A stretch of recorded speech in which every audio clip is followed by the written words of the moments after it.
जवाब देखिए करके जवाब। देखिए अभी इन्होंने कहा तो मुझे बड़ी हैरत भी हुई और हैरानगी भी हुई। भारतीय जनता पार्टी के एनडीए के जो घटक दल हैं वो अपने प्रदेशों में कह रहे थे कि भाई छोड़ो, कहां आप सीए एनआरसी के चक्कर में पड़े। अरे नीतीश कुमार से बात करिए आपने, बिहार के अंदर उनका क्या स्टेटमेंट था। अकाली दल से आपने बात करी जिनसे गठबंधन करने को आप तैयार बैठे हैं। एनडीए के कितने घटक दल थे जिन्होंने विरोध करा, वहां समझा नहीं पा रहे। और बहुत से प्रदेशों की सरकार ने कहा कि हम अपने क्षेत्र में होने नहीं देंगे। क्या वो भारत की सरकार नहीं है? इलेक्शन तो जीता हुआ है। ये सब बोलने से विपक्ष इलेक्शन जीत जाएगा? बिल्कुल जीतेगा। आपको कैसे लग रहा है कि भारतीय जनता पार्टी सीए लाने से जीत जाएगी? ये कहां से आया? ये कहां से आता है कि सीए लाने से जीत जाएंगे? इसने कहा सीए लाने से जीत जाएगी। नहीं तो फिर ये क्या है? ये क्या है? ये क्या है? विरोध क्या? लोकतंत्र में विरोध प्रदर्शन नहीं होना करना चाहिए? होना चाहिए, लेकिन सड़कें जाम नहीं होनी चाहिए। किसने कहा आपसे?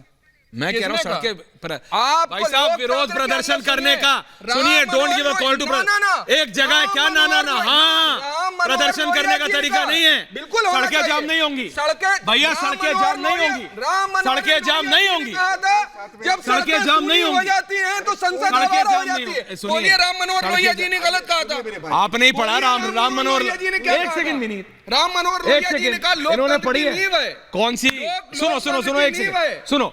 अरे यार एक ही नाम रटे जा रहे हो तोते की तरह।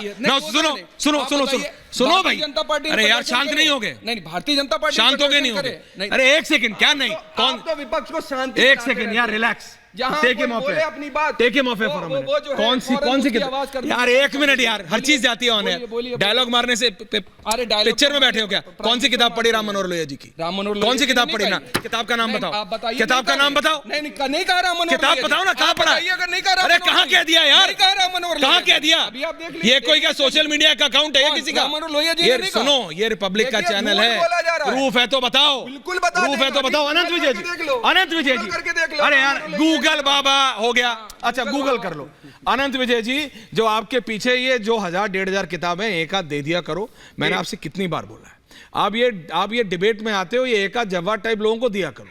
ये गूगल बाबा के नाम पे चलते हैं, गूगल बाबा पे किसी यूट्यूबर का दिखा देंगे इधर उधर का कुछ, ऐसे थोड़ी होता है बॉस। भाई आंदोलन करने का तरीका है, आप करिए आंदोलन, बिल्कुल होना चाहिए। इसी तरह मैं कहता हूं फॉर हेल्दी डेमोक्रेसी, सशक्त विपक्ष के लिए एक स्ट्रॉन्ग ऑपोजिशन होना बहुत जरूरी है। लेकिन आप कैसे होंगे ऐसे? अब इसी तरह से अभी तक कह रहे थे सीएए से नागरिकता चली जाएगी, अब जब सरकार कह रही भैया जा नहीं रही, आ रही है, तो फिर एनआरसी की तरफ भाग रहे हैं। अरे भाई गोल पोस्ट आप चेंज कर रहे हो, सरकार नहीं चेंज कर रही। सरकार ने कहा 370 हटेगी, हटाया। कहा सीएए आएगा, सीएए आया। अनंत विजय जी और सुबोही जी को रखिए। Thank you. आ रहा हूं दादा रिजवी जी। मैं सिर्फ ये कह रहा हूं कि जो हमारे भाई लोग हैं वो सर और पैर को जोड़कर एक वृत्त बनाना चाह रहे हैं। ऐसे होता नहीं। सीएए और एनआरसी का अभी क्या लेना देना है? तो ये जो वृत्त बना के और उसमें तमाम तरह की चीजें, कोई भाई अभी नमाजी की बात कर रहे थे, अरे उन्होंने गलत किया और सबने उसकी निंदा की कि उस पुलिस वाले को उस तरह से नहीं मारना चाहिए, उस पर कार्रवाई हुई। इस पे कहां चले गए आप पटेल और सरदार नेहरू और पता नहीं जाने क्या क्या बोलने लगे। अरे कोई सीमा होती है, संविधान आपको बोलने की आजादी देता है, लेकिन वही संविधान आपको बोलने की सीमा भी तय करता है। किसी ने उसकी प्रशंसा नहीं की, सबने उसकी निंदा की और सरकार ने उस पर कार्रवाई की। बावजूद इसके आज अगर सीएए लागू हुआ है तो मैं सिर्फ इतना कहना चाह रहा हूं कि इसको एनआरसी से जोड़कर आप एक वृत्त मत बनाइए, सर और पांव को मत जोड़िए, दोनों अलग अलग चीज है।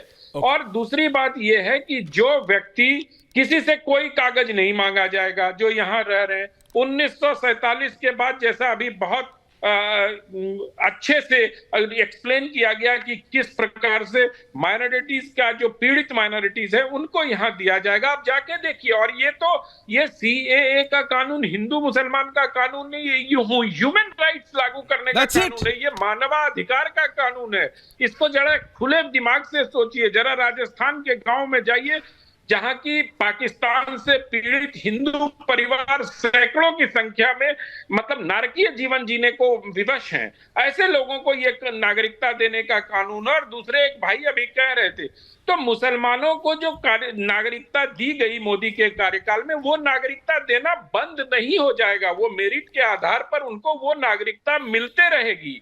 वो अप्लाई आदिल जी बोलिए ना, आदिल जी एंडिंग कमेंट्स के लिए सबके पास आ रहा है, सुबोध जी आ रहा है। आदिल जी और सुबोध जी पॉइंट टेकन सर। बिना मतलब इसको आप चुनावी राजनीति से जोड़ के लोगों को भड़काने का जो काम पॉइंट कर रहे टेकन हैं, अनंत विजय जी। ये आप आदिल जी लोग बोलिए। बहुत गलत कर रहे हैं और मुझे लगता है कि ये काम वही लोग कर रहे हैं जिनकी संविधान में आस्था नहीं है। जी आदिल जी और सुबोध जी बनवासी जी। ऐश्वर्या जो साहब सऊदी अरब की बात कर रहे थे, वहां जाने उनके कि भारत की उनके बाप का मुल्क है क्या? भारत हम सबका है, बिल्कुल है, हम सबका है, आपका भी उतना है जितना हमारा है। मेरे बाप दादों का मुल्क है ये, मेरे बाप दादों का मुल्क है भाई, हम सबका है। बिल्कुल है ये, बिल्कुल बाप दादों का। घुसपैठियों का है क्या? बाहर से आएंगे, धर्मशाला है क्या? कोई भी आएगा रहेगा यहाँ पे? 2014 से हुए बाहर से आएंगे रहेंगे यहाँ पे? ये धर्मशाला है? आपका हमारा सबका है। अच्छा टॉपिक पे मेरे बाप दादों का ही है ये, किसी के बाप का मुल्क नहीं है। बिल्कुल है, सब हमारा ही है। आदिल जी आपका भी उतना है जितना मेरा है, जितना इनका है। यहाँ पे होंगे, यहाँ पे आएंगे, मेहरबानी करेंगे। सबका है ऑन सी है। आप तो नाम तो बता दीजिए कि फजले हक खैराबादी से लेकर टीपू सुल्तान से लेकर कितना लोगों ने जान दिया इस देश के लिए। किसने जान दिया? टीपू सुल्तान ने कभी जान दिया क्या? क्या बात करते हो? इतिहास पढ़ते नहीं, मदरसा में पढ़ के आते हैं। टीपू सुल्तान ने कहां से जान दिया? जान लिया उन्होंने, अत्याचार किया उन्होंने हिंदुओं के ऊपर। कौन सा जान लिया? थोड़े पढ़ के आते भाई साहब।